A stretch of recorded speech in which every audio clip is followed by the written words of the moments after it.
వాస్తవంగా వర్షాకాలం అనేది ఈ ప్రభుత్వం వచ్చాకే వచ్చింది కదా. ఇదేం జగన్ ఉన్న టైంలో కాదు కదా వర్షాకాలం. అతను ఎండాకాలం అప్పుడే దిగిపోయాడు కదా, వర్షాకాలం ఆ తర్వాతే కదా వచ్చింది. మరి అప్పుడు ఉన్నటువంటి మత్స్యశాఖ మంత్రి ఎందుకు చేయలేదో ఆయనకి తెలియాలి, నెంబర్ 1. రెండవది, ఇప్పుడు ఈ కాలంలో చేపలు వేయడం అంటేనే అదే విచిత్రం. దీంట్లో ఎంతవరకు బతుకుతాయో గ్యారంటీ ఉండదు.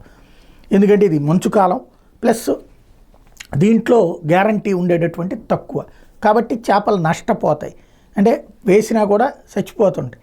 కాబట్టి దాన్ని కవర్ చేయడం కోసం అని చెప్పి ఇది జగన్ ప్రభుత్వంలో తప్పేదో చేస్తే ఈ ప్రభుత్వం ఏదో కాపాడబోయే ప్రయత్నం చేస్తుంది. ప్రతి వార్తలో ఎవరు తప్పు చేసినా సరే దాన్ని ఎక్కడికెక్కడికో వక్రీకరించి అసలు నిజాన్ని విషయం వార్త రాస్తారో ఆ వార్తను కూడా వక్రీకరించి రాసుకురావడం వీళ్ళకి చెల్లింది. లేకపోతే సాక్షి నిన్న కరెంటు ఛార్జీలు, నేడు ఆస్తుల రిజిస్ట్రేషన్లు బాదుడే బాదులు, భూముల విలువతో పాటు నిర్మాణాల విలువలు పెరుగుదల, గుడిసెలు, పూరిపాకలు, పెంకుటిళ్ళు, రూఫ్ లేని ఇళ్ళు, వేటిని వదలని వైనం, అన్ని రకాల నిర్మాణాల విలువలను పెంచేసిన చంద్రబాబు ప్రభుత్వం అంటూ నివాస వాణిజ్య భవనాలు, అపార్ట్మెంట్లు, ప్లాట్ల విలువలు అమాంతం పెంపు, విలువల పెంపుపై మెమో జారీ చేసిన రిజిస్ట్రేషన్ శాఖ, భూముల విలువలు సైతం 50% పైగా పెంపు, ఇందుకోసం దొడ్డిదారిన క్లాసిఫికేషన్ల మార్పు, ఏరియా ప్రాతిపదికన కాకుండా స్థలం ప్రాతిపదికనగా విలువల ఖరారు, ఇప్పటికే ఖరారు చేసిన సబ్ రిజిస్ట్రార్లు, జేసీ కమిటీలు ఆమోదమే తరువాయి. జనవరి 1 నుంచి అమల్లోకి కొత్త విలువలు. కోటి ప్లాట్పై అదనంగా 2.5 లక్షల భారం, 100 గజాల స్థలంపైన భారీగా వడ్డన, అడ్డగోలుగా ఆదాయం పెంచుకోవడమే లక్ష్యంగా ప్రజలపై భారం. రాష్ట్రంలో కూటమి సర్కార్ అధికారంలోకి వచ్చినప్పటి నుంచి ప్రజలకు మేలు చేసిందే లేకపోతే ప్రజలను బాధడమే లక్ష్యంగా పెట్టుకుంది.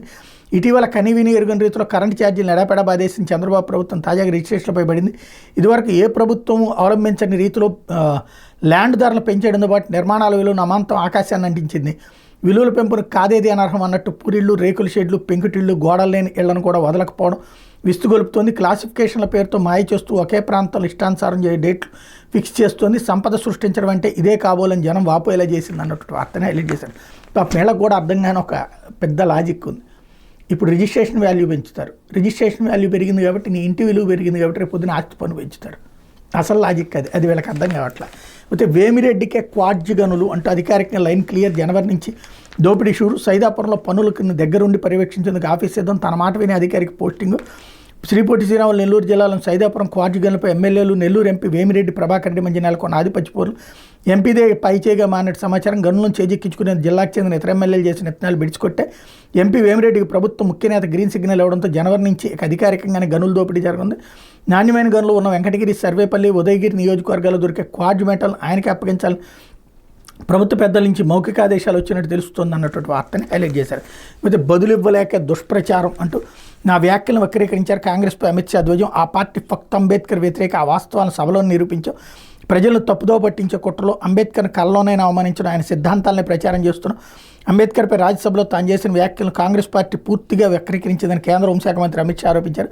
తన వ్యాఖ్యలపై దుష్ప్రచారం చేయడం ద్వారా ప్రజలను తప్పుదో పట్టించడానికి కుట్రలు పనుతోందని మండిపడ్డారు. కాంగ్రెస్ పార్టీ ఫక్త్ అంబేద్కర్ వ్యతిరేక, రాజ్యాంగ వ్యతిరేక, రిజర్వేషన్ల వ్యతిరేక ఈ వాస్తవాలను రాజ్యాంగంపై చర్చ సందర్భంగా పార్లమెంట్ సాక్షిగా నిరూపించాం. మేము లేవనెత్తిన అంశాలకు కాంగ్రెస్ వద్ద ఏ సమాధానం లేకపోయింది. అందుకే తీవ్ర అసహనంతో ఇలా తప్పుడు దారి ఎంచుకుంది. ప్రధాని వ్యాఖ్యలను కూడా ఇలాగే వక్రీకరిస్తోంది. వాటిపై ఆందోళనకు దిగుతూ ప్రజలను తప్పుదో పట్టించిన కుట్రలు పనుతోందంటూ తీవ్రస్థాయిలో ధ్వజమెత్తారన్నటువంటి వార్తని హైలైట్ చేశారు. ఇకపోతే రక్తపోటు